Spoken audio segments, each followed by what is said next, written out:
Today's recipe combines two of my favorite things, cauliflower foods pizza crust and quiche. Welcome to Healthy Cooking with Z. Here's what you want to gather to make spinach quiche. Eggs, frozen spinach that you're going to thaw and drain really well, unsweetened almond milk, I'd suggest plain, but I've got vanilla on hand. You want low-fat, sharp cheddar cheese that's shredded, salt, pepper, onion powder, garlic powder, light feta cheese, and a cauliflower foods light pizza crust. Start out by preheating your oven to 350, and then in a lightly greased skillet, we're going to put this spinach.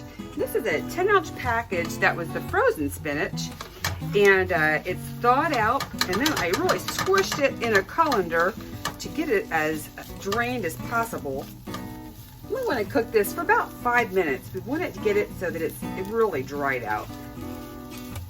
Once the spinach is dry, you'll kind of know when it stops sizzling here in the pan. You just take it off and let it cool. And in another bowl, we are going to whisk together our eggs. So there's 4 whole eggs and 2 egg whites. We're going to mix in our unsweetened almond milk.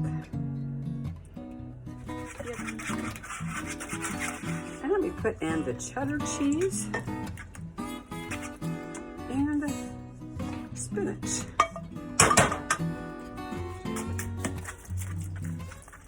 And the last thing you'll put in here is the feta cheese and our seasonings, salt, pepper, garlic powder, and onion powder.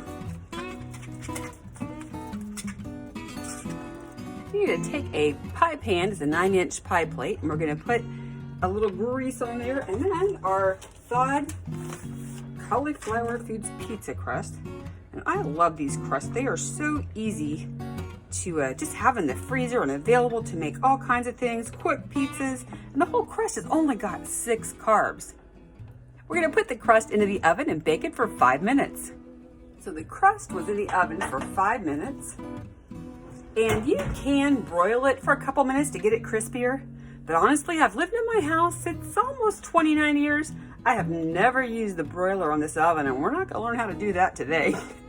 So you just take that, and then you're going to pour your egg and cheese and seasonings and mixture into the pan. The crust happens to be bigger than your pie plate. Don't press it down when you're first baking it. As you bake it, it will fill in. We are going to bake the quiche for 45 minutes. We're going to know it's done when we insert a knife into the center and it comes out clean. All right, here is the quiche. It looks beautiful. So let's do our little knife test. You take a knife and you put it in the middle. If it comes out clean, it's done. So we're going to call this done, and we're going to let it sit here and rest for about 5 minutes, and we'll come back and slice it up. So we're going to put a piece here on our plate and give it a try. How good does that look? You ready for a piece? This really is delicious. It'd be great to serve at a brunch, at breakfast, at lunch. Anytime, it's a good option. Love to hear if you make it. If you go to gethealthywithz.com, you'll find links to all kinds of resources, including the free recipe book and also to Cauliflower Foods. I love having their products in my freezer. I got a whole bunch in there right now. It makes for some really quick meals, great pizzas, and healthy. Like I said, that entire pizza crust only has 6 carbs. It's made with cauliflower, eggs, cheese, and seasonings. Most other crusts you'll find are going to have some other fillers, so be careful and read those labels. If I can serve you anyway, please don't hesitate to reach out. I'd love to talk to you about your health goals and see how we can help you achieve them. And thank you so much for joining me again on Healthy Cooking with Z.